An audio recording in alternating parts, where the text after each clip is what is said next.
Welcome to Khanversations. I'm your host, Muqtedar Khan, and today I'm going to give you an update on the rebalancing of India's position on the war between Hamas and Israel. Uh, in India's initial reaction was essentially in the form of a tweet from Prime Minister Modi, who said that India condemns what Hamas had done, and India stands very firmly with Israel. India condemns terrorism. Subsequently, Prime Minister Modi had a conversation with Prime Minister Netanyahu, who briefed him on what was going on. And Prime Minister Modi reiterated that he stood with Israel and he condemns terrorism in all its forms. However, now the Foreign Ministry, the External Affairs Ministry, has issued a more comprehensive statement. And in that comprehensive statement, it looks as if India is either stepping back a little bit from standing with Israel and Israel alone, or you could argue that India is rebalancing and making its position a bit more sophisticated and clarifying its position with regards to Palestine, because in the first two instances, there was no mention of Palestine at all, as if India just stood with Israel and whatever Israel was doing. So we need to ask ourselves why this has happened, or what does it mean? Before I begin to share my thoughts on this rebalancing of Indian foreign policy, please, if you have not subscribed to Khanversations already, please subscribe to Khanversation, like the video, press the bell icon, and don't forget to share it with your friends and family and social network, and also consider joining Khanversations by pressing the button join right next to the button for subscription. So the new statement of India, and I'll try and read it as explicitly as possible to you so that I don't end up paraphrasing it. In the new statement includes this, that India has always advocated direct negotiations towards establishing a sovereign, independent, and viable state of Palestine. It's a very specific comment that India has always advocated direct negotiations, and which means that the peace process between the Palestinians and Israelis should continue directly without being mediated or moderated by the UN or the United States, and with the goal of establishing the sovereign, independent, and viable state of Palestine. Sovereign means to have all the paraphernalia that goes with a state. What India has, what America has, what Israel has, Palestine should also have. Autonomy in foreign policy, autonomy in domestic politics, autonomy in defining their own constitution. That's what sovereignty is all about. Independent, obviously, that means it is not under occupation or under some kind of blockade or under restrictions, without all the rights that a sovereign and independent state enjoys. And viable, that is also an important part. Viable because with the extensive network of settlements that Israel has built in West Bank, and the fact that West Bank and Gaza are not connected by any land bridge itself makes the possibility of a Palestinian state less viable. So India advocating a viable state means a lot of things in policy terms. It means land swap to connect Gaza and West Bank. It also entails the dismantling of settlements, because without the dismantling of settlements in West Bank, you cannot have a viable Palestinian state. But also interesting is that Arindam Bakshi, the foreign ministry spokesman, said that India is aware that there are universal obligations to observe international humanitarian law. He also said that, yes, India also would like to see that we fight terrorism in all its forms and manifestations. But suddenly now India is talking about universal obligation to observe international humanitarian law. The statement is made. It is indirect.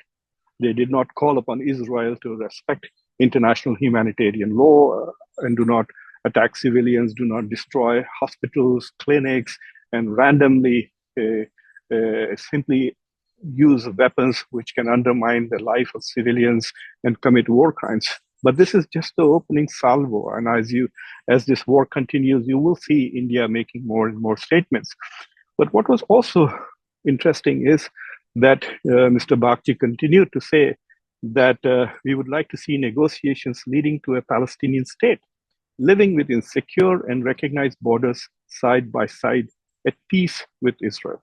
So that is going back to reaffirming the standard global position on two-state solution, something that the United States has not yet called for in the last 1 week. This is only until now, only China had in its opening statement made the comment that a two-state solution was the only way to peace. Now India comes forward and makes a much more comprehensive and clearer statement about the need for a strong, for a sovereign, independent, viable Palestinian state, secure with recognized borders, living side by side with Israel in peace. So that is an entire, I mean, the impression that the early tweet from Prime Minister Modi and his comments after his phone call from Netanyahu sort of gave the impression that India was firmly in the Israeli camp, and India did not care about the Palestinians, and India did not care with how brutal the response from Israel. But now it appears that India is recalibrating its position. There are lots of interesting things. One must recognize that India was the first country to recognize the Palestinians as representing Palestinians until then, other than the Arab states, obviously, but until then, oftentimes Jordan or Egypt would speak on behalf of the Palestinians. So giving Palestinians a voice, India is one of the first non-Arab states to do that. As early as I think in the 1980s, and then India has recognized Palestine as an independent state, even though it is not an independent state, has not become a state yet. India did recognize Palestine as a state and has supported it even in international forums. So in that sense, India's External Affairs Minister's statement that India has a long-standing policy of supporting the Palestinian state is very meaningful, which says that we have always done this and we have not changed our policy. We have not moved away from that. And so in that sense, you could argue that this, I've been making this point in nearly every conversation, that as Israeli response becomes more and more brutal, as more and more civilians and children and women die in Gaza because of indiscriminate use of extremely powerful weapons, the public opinion is going to change. Yes, what Hamas did was a terrorist attack. It was horrible. It was brutal. It killed civilians in large numbers. And so those images of Hamas's brutality have been driving public opinion and public sentiment. But as Israel responds, and it always responds in a much, much more disproportionate fashion.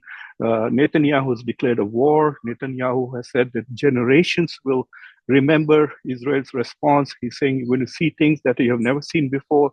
So there are dire predictions and promises coming from Netanyahu. And as he implements those policies, partly to save his own government, partly to distract from the domestic politics, and also to send a message to his own people who are now questioning his leadership. You know, Netanyahu promoted himself as Mr. Security, and now he has failed to provide security. It's on his watch that Hamas pulled off such a spectacular attack on civilians.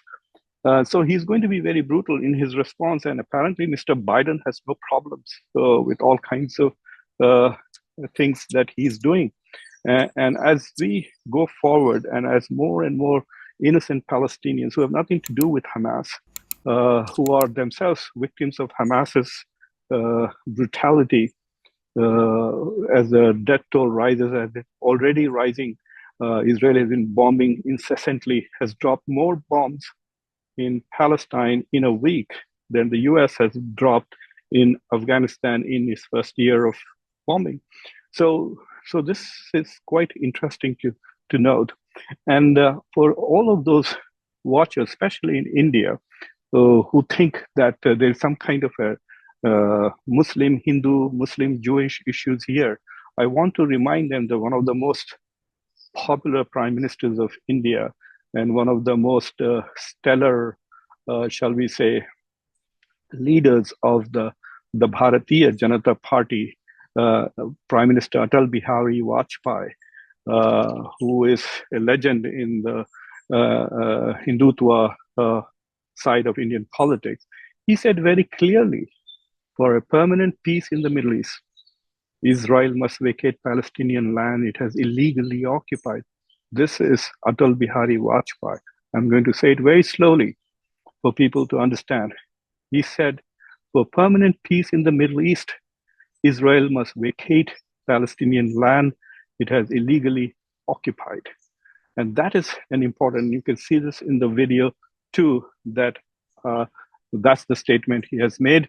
And I will also later on do a video in Hindi language talking about India's foreign policy. And I will make it very explicit what Mr. Vajpayee has said in that sense. So, क्या हम हर एक प्रश्न को गुण और अवगुण के आधार पर देखेंगे, लेकिन मध्य पूर्व के बारे में यह स्थिति साफ है कि अरबों की जिस जमीन पर इजराइल कब्जा करके बैठा है, वो जमीन उसको खाली करना होगी। आक्रमणकारी आक्रमण के फलों का उपभोग करे, ये हमें अपने संबंध में स्वीकार नहीं है। तो जो नियम हम पर लागू है वो औरों पर भी लागू होगा। अरबों की जमीन खाली होना चाहिए। जो फिलिस्तीन है, उनके जो फिलिस्तीनी हैं, उनके उचित अधिकारों की प्रस्थापना होना चाहिए। इजराइल के अस्तित्व को तो सोवियत रूस ने, अमेरिका ने भी स्वीकार किया है, हम भी स्वीकार कर चुके हैं।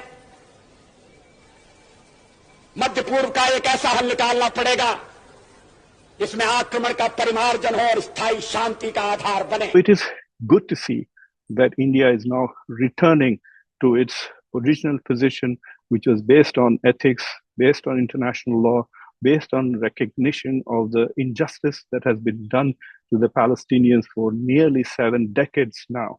They have been homeless. They have been under severe military occupation for nearly 5 decades, in which on a daily basis they are dehumanized, their fundamental rights are not respected, they have nowhere to go, and they are then demonized as terrorists, all of them.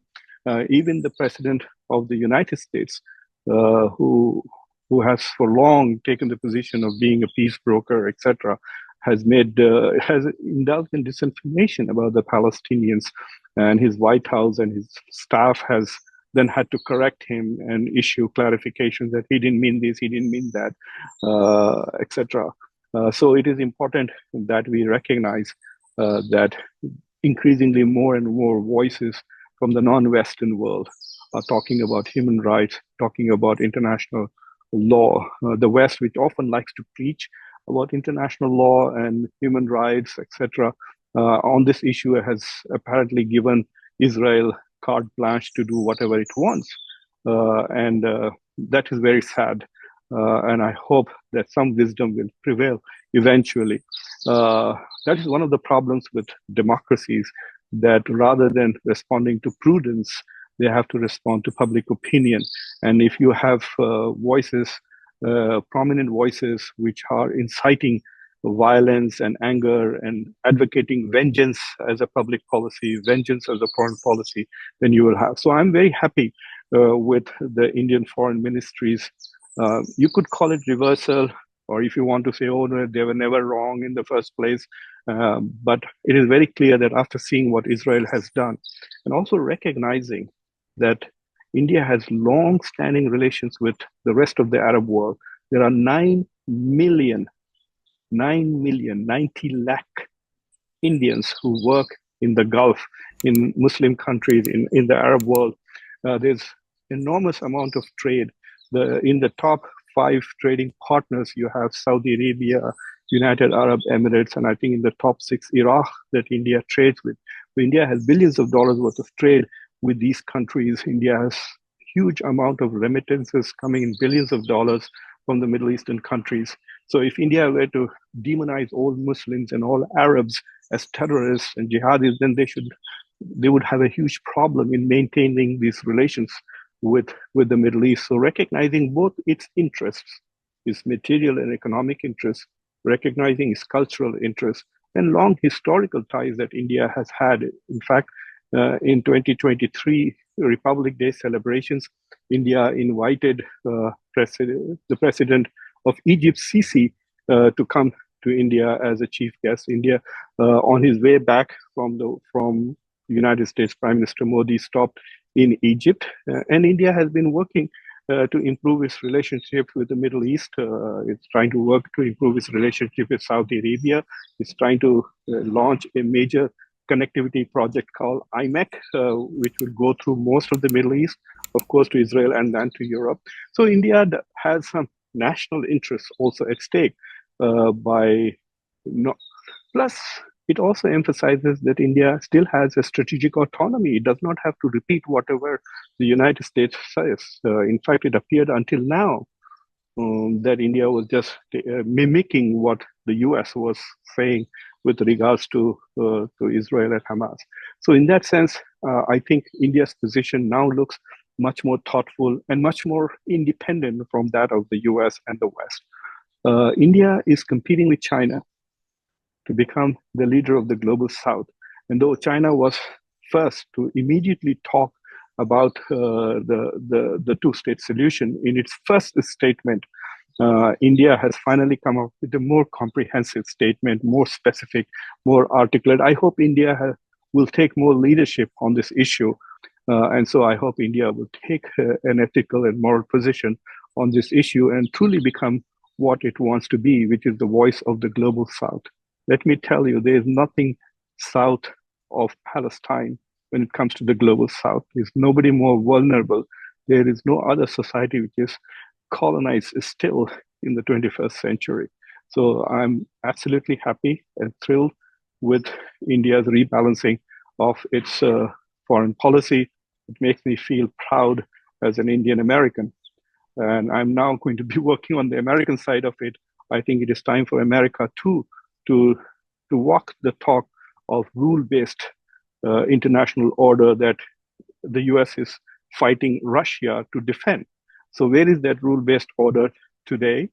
And what are the norms? Where is the Middle East peace process that America has been steering for the last 30 years? And what about the fundamental rights of Palestinian children? Israel has a right to defend. Every country has a right to defend themselves. But what about Palestinian children? Do they have a right to life? I'm Muqtedar Khan, your host. Thank you for watching Khanversation. Please, if you have not subscribed to Khanversations, please subscribe to Khanversations, ring the bell icon, like the video, and share it with your friends and family. And also, if possible, join Khanversations. Take care until next time.